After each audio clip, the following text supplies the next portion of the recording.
The universe began to exist. The universe began to exist. Therefore, it has a cause.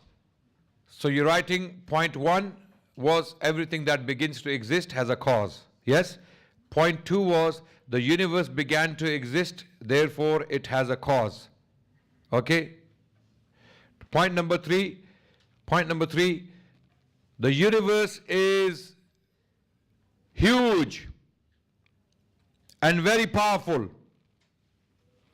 The universe is very huge and very powerful.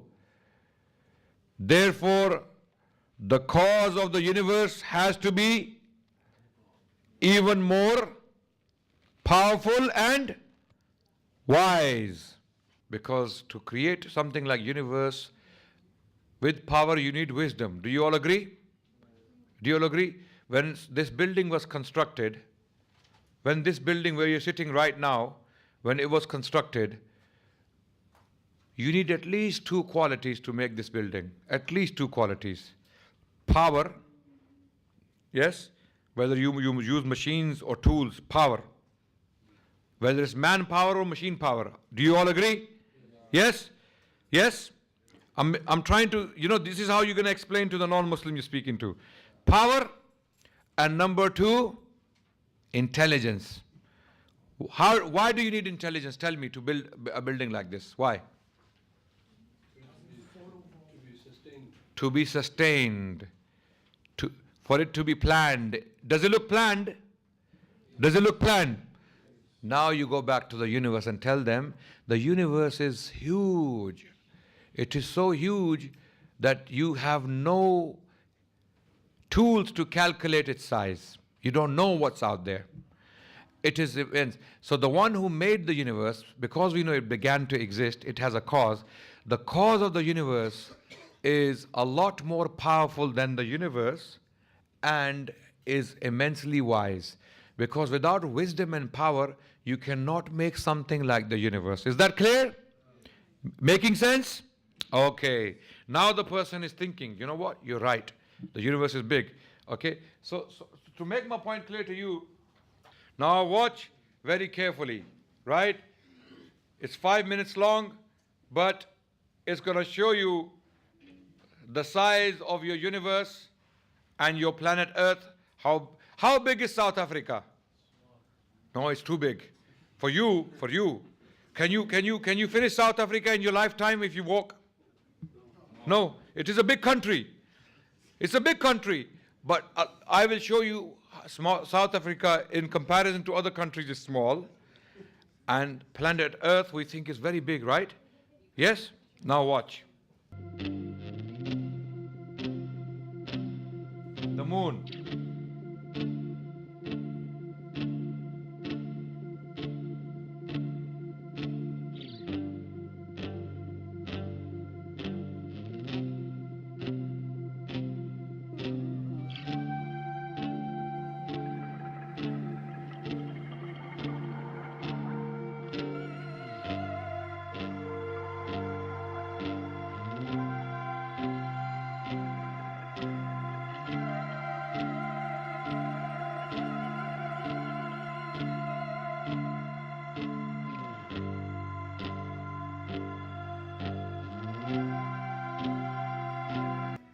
Earth is 13,000 kilometers. That's your Earth, there.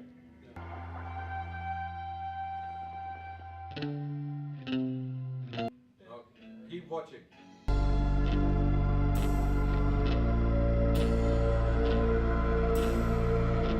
Wait, it hasn't started yet.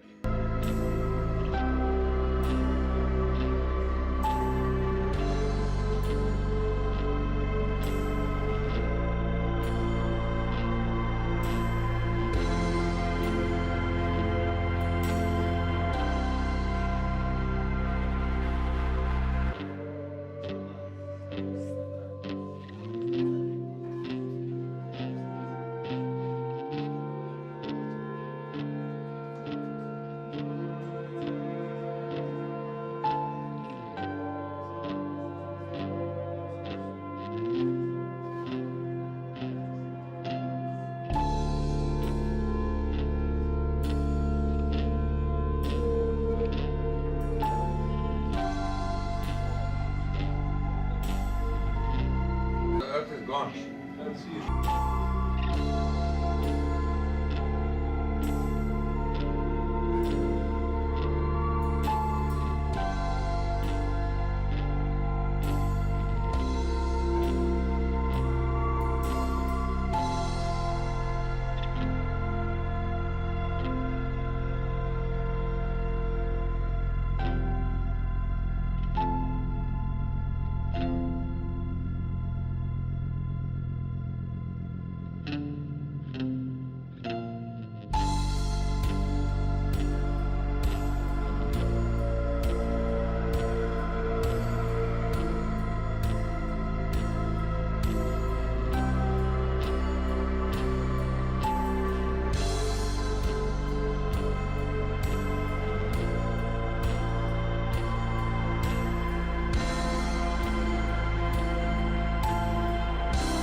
So the brothers, the point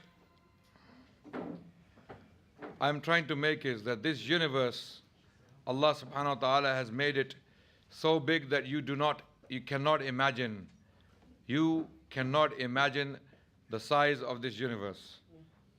You don't have the tools, the minds, and the ability to fully encompass what the universe is, how big it is. You have billions of galaxies. How many? Billions of galaxies in the universe. Out of those billions of galaxies, your galaxy is a very small part of the universe. Within your galaxies, there are millions of planets. How many? Millions of planets. Out of those millions of planets is your planet Earth, which is one of the smallest planets in your galaxy. There is a planet called Red Giant in our galaxy, the size of which is so big that if a jet was to fly for 1,100 years non-stop. How many? 1,100 years non-stop at the speed of 950 kilometers an hour. It would take 1,100 years to complete the circumference of this planet in your galaxy called Red Giant in this galaxy. Okay? Is that clear? Yes? Planet Earth, it only takes 48 hours to complete the circumference. This planet, I'm talking about the Red Giant, which is a lot bigger than the Sun, 1,100 years. The plane is flying at the speed of 950 miles per hour. So the one who made this, who do you think that is? Who do you think that is? Allahu Akbar. You know, when we say Allahu Akbar, we don't understand what we're saying. We don't understand the magnitude, what Akbar actually means. You know, only when Allah says kibr suits only Allah subhanahu wa ta'ala. No one else can have kibr, because you don't deserve to have kibr. Only Allah can be Akbar. Only Allah can be Akbar because of what He has shown you. He has shown you. You know, if you start studying the power and the majesty of Allah subhanahu wa ta'ala. You know, when you hear in the hadith that in Jannah there will be trees, that a person will run the horse for 500 years and the shadow of the tree will not end. You've heard the hadith? Yes? People think, subhanallah, come on, man. Where is that space? You know who questions this? Those who do not know. Those who do not know the immensity of this universe. So, yes, they don't know what the Hur is. In Jannah, no one knows what there is. No one knows. Only Allah knows what Allah has prepared for us. We just have to be patient. So the point is, here, what point are we making? So the sun is 93 million miles away from the planet Earth. How many miles? 93 million miles away. Now when Allah tells us in the Quran, Ash-shamsu wal-qamaru bi-husban. Ash-shamsu wal-qamaru bi-husban. That the moon and the sun have been placed in a calculated system. Husban, the word hisab. You know what hisab means? Mathematics, accounting, calculating. So Allah is telling us the moon and the sun have been placed calculated. Now, all astrophysicists are unanimous that if the sun, even though it's 93 million miles away, if it is moved from its place where it is now, if it is moved few hundred meters, how many? Few hundred meters. If it's moved away, we will freeze to death. We will freeze to death. If the sun is moved forward few hundred meters, we will burn to death. 93 million miles away, Allah has placed this burning ball of fire for this tiny planet to have life. And life, the right amount of heat, the right amount of light, the right amount of radiations for your existence. If the sun is disturbed from its place, you know your water cycle, the rain cycle, about which Allah subhanahu wa ta'ala, what does Allah say in Surah An-Naba? وَجَعَلْنَا سِرَاجًا وَهَّاجًا وَأَنزَلْنَا مِنَ الْمُعْصِرَاتِ مَاءً ثَجَّاجًا لِنُخْرِجَ بِهِ حَبًّا وَنَبَاتًا. Allah has made the burning lamp in the heavens. Okay? From this lamp comes water in due measure. The water doesn't just fall, it falls in right quantity. How do we know this quantity is right? Because when floods happen, everything is destroyed. Allah gives you a slap sometimes to wake you up. Okay? Yeah. You know why floods come? For you to know that this also happens. If Allah lifts up if Allah lets it go, you will be destroyed in a day. In a day. Tsunami. Why did Allah send tsunami? To show humans what Allah can do. If Allah takes the control away, what will happen to this planet? Allahu Akbar. Okay? لِنُخْرِجَ بِهِ حَبًّا وَنَبَاتًا. If Allah withhold 5 years, if it doesn't rain on planet Earth, 5 years, you will all die. 5 years. If it doesn't rain, we will all die. Because maybe we have a stock of grain. It'll finish. It'll be gone. Right? So Allah has put the sun there in exactly the right position for you to have the right conditions on planet Earth. Right? So you're speaking to this non-Muslim now, explaining to the non-Muslim all this, and this non-Muslim is already, his head is spinning. So, you know what? This is so crazy. I've never thought about this. And you're using the Quran. But you're not mentioning the Quran, but you're giving the arguments. You don't have to mention the Quran. Okay? And then you can tell, when it comes to revelation, you can talk to them about the Quran, that it's all in the Quran. Allah has given the reasons to believe in Him in the Quran. عَمَّ يَتَسَاءَلُونَ عَنِ النَّبَإِ الْعَظِيمِ. They ask you about the day of judgment. Yes? They doubt it. الَّذِينَ هُمْ فِيهِ مُخْتَلِفُونَ. They doubt it? Then tell them about this. أَلَمْ نَجْعَلِ الْأَرْضَ مِهَادًا وَالْجِبَالَ أَوْتَادًا وَخَلَقْنَاكُمْ أَزْوَاجًا وَجَعَلْنَا نَوْمَكُمْ سُبَاتًا وَجَعَلْنَا اللَّيْلَ لِبَاسًا وَجَعَلْنَا النَّهَارَ مَعَاشًا وَبَنَيْنَا فَوْقَكُمْ سَبْعًا شِدَادًا وَجَعَلْنَا سِرَاجًا وَهَّاجًا وَأَنزَلْنَا مِنَ الْمُعْصِرَاتِ مَاءً ثَجَّاجًا لِنُخْرِجَ بِهِ حَبًّا وَنَبَاتًا. Allah is giving you reasons to believe in the Day of Judgment. All of these things were made for a purpose. Subhanaka ma khalaqta hadha batila. Ma khalaqta hadha batila. So you explain to this non-Muslim that all of this has been created by this very powerful, very wise being. Because you need at least two qualities. At least two qualities in the Creator. At least two qualities. One, power. Do you agree? To make all that space. How much power do you think you need? You cannot imagine. Yes? Number two, wisdom. Without intelligence and wisdom, such planning cannot take place. Such planning, such calculation cannot take place. So therefore, the one who created is immensely powerful and immensely wise. For that reason, we must submit to him and his power. So every reason you have given so far, is it based upon common sense? Yes? Yes, all of this is common sense, right? So the person is now agreeing with you. Okay? Now you have got the person, the belief is already entering his heart. He is also now, there are two options then. You give this person two options. The solar system, the universe, either comes by accident, chance, blind chance, or it is planned, designed, controlled, and made. Which option makes more sense? You ask this person, right? If the person is confused, then you give them another option. Go to the beach, take sand in the bucket, and pour it on the beach. Will you ever get a sandcastle? Huh?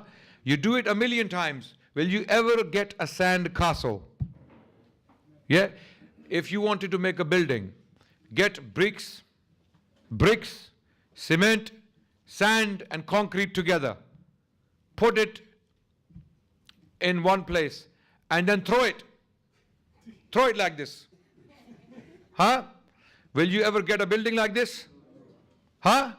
Ever? How many times can you throw it and will you ever get a building like this? Let's say 1,000,000 times. Will you ever get a building like this? With all the taps and all the toilets and the floor is polished and the pillars and the light. Will you ever get a building like this? In 1,000,000,000 years, if you keep throwing it, will you get a building? No. Then the universe, we can see the solar system is very finely tuned. Ash-shamsu wal-qamaru bi-husban. The planet Earth has a system. It is running by a calculated system. So is this an accident? It is more sophisticated than this building. Yes? The person will say, of course. Yes, I agree. So maybe you have already got the person to agree with you. Right? And the person already starts to believe in a creator, in a God. Wallahi, we have used this method on hundreds of people, and in most cases it works. Some people come to Islam. We've had hundreds of shahadas, not only in Africa, in Europe. Actually, this strategy we have used with atheists, people who don't believe in God. And they have started to believe in God by using this method, which is the Quranic method of giving da'wah. So is that clear? So how do we start with this? You have had your initiation, you have agreed on common sense, and now you start talking about who created the universe. Who do you think created the universe? The person will say, how do we know it's created? You will say, of course we know it's created. Why? There are three options. Either it came from nothing, which option is out, or you made it, which option is out, or it made itself, that option is out. The fourth option, the only option that's left, is that Allah or a creator created it. A creator created it. And he not only created it, he fine-tuned it. He placed the sun and the moon in the right place for our life to exist on this planet. For our life to exist on this planet. And then the person will start agreeing with you. The person will start agreeing with you. Right? So you have already given the reasons why you believe in God. Now, the person cannot say that you don't have any grounds to believe in God. Can the person say that? Because you have given very powerful, strong reasons. Do you agree? Are these strong enough reasons to believe in God? Okay. Now, you will explain that this God is powerful and wise, because to make the universe, and I'm telling you, brothers and sisters, there is no getting out of this. Can someone get out of this? Do you want to try? This argument we have presented today in front of you, using the universe as an example to prove the existence of Allah subhanahu wa ta'ala. Can anyone get out of this? No matter how sophisticated or how intelligent an atheist is, they cannot get out of this because of the fine-tuning. Wallahi, the most staunch atheists will tell you the fine-tuning argument, it hits them the most. They have no answer for it. Everything is calculated. Let me give you one more example. Have you seen an egg? Huh? When the chicken gives an egg, what is it? It is shell, right? You give it the right amount of heat for the right amount of time, 21 days, the right amount of heat. What will come out from that egg? A chick. Completely formed, with wings, with heart, with lungs, with beak, with eyes, completely formed system. When you break the egg, it has liquid. It has nothing in it. But when you give it the right, and there is shell, then there is another membrane inside, and then there is another membrane inside. Nothing goes in, nothing comes out. Just give it the right amount of heat, you will get a completely formed species in 21 days. Calculated time, calculated heat. If you put the egg in the microwave, will you get a chick? The egg will cook.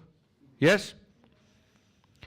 So you have to give it exactly, and Allah has made the chicken have that heat in his body. When the chicken sits on the eggs, the egg is receiving that heat from the chicken, and inside the egg there is another world going on. There is another thing.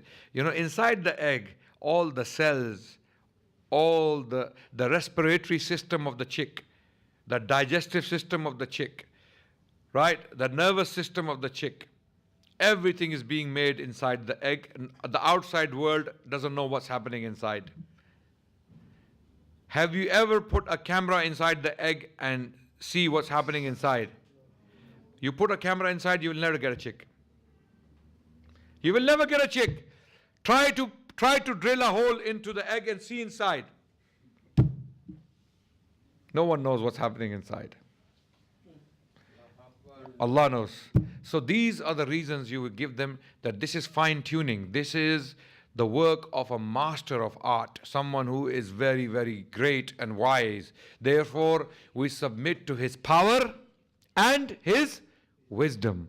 We submit to his power and wisdom. We do not challenge him, and we do not reject him and deny him. Rather, we believe in him because he exists. There is no escape. There is no escape. And he is one. The next point, he has to be one. Now the next point, you will explain to this person that he has to be one. Now, you may be speaking to a Christian, and the Christian says, I believe in God. I don't need conviction in God. Then you go to oneness. Because the Christians, they believe in a what? Trinity. Yes? Is that clear, brothers? We're going to have a break very soon for lunch as well, inshallah. So get all of the brothers stand up. Brothers, not sisters. Brothers, stand up. Stretch your arms. Okay, sit down, everyone, sit down. Very soon we're going to have a break. Let me introduce someone to you. This is Brother Salahuddin, who is the head of international department in IERA, Islamic Education and Research Academy. He has just arrived from London. He came from the airport, from Durban airport straight here, so that he can meet you. And by the way, let me introduce very quickly, Brother Salahuddin was born Hindu. He was born Hindu and he embraced Islam in his 20s. May Allah accept from him. Ameen. And he has been working with the IERA. And now he has come to Islam and he didn't sit because he appreciates the blessing of Islam and he is now involved in da'wah. Global. Wallahi, from here, inshallah, in a few days, he will be flying out to Philippines because hundreds of people have come to Islam there. So we have to arrange things for new Muslims there.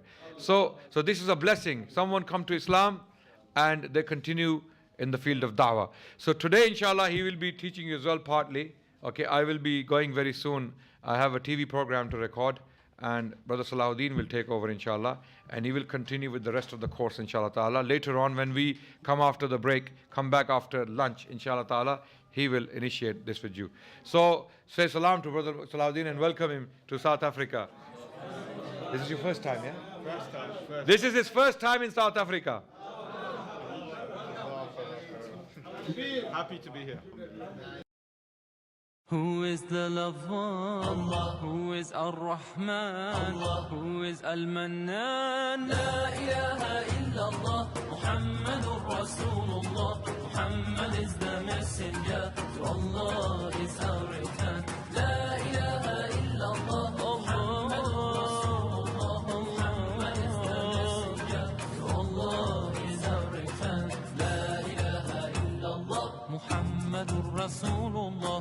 لا إله إلا الله محمد رسول الله.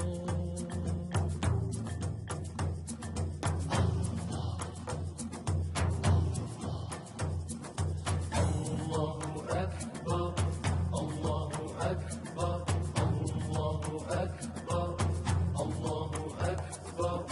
All praise is due to the one and only. He is the master of all creation.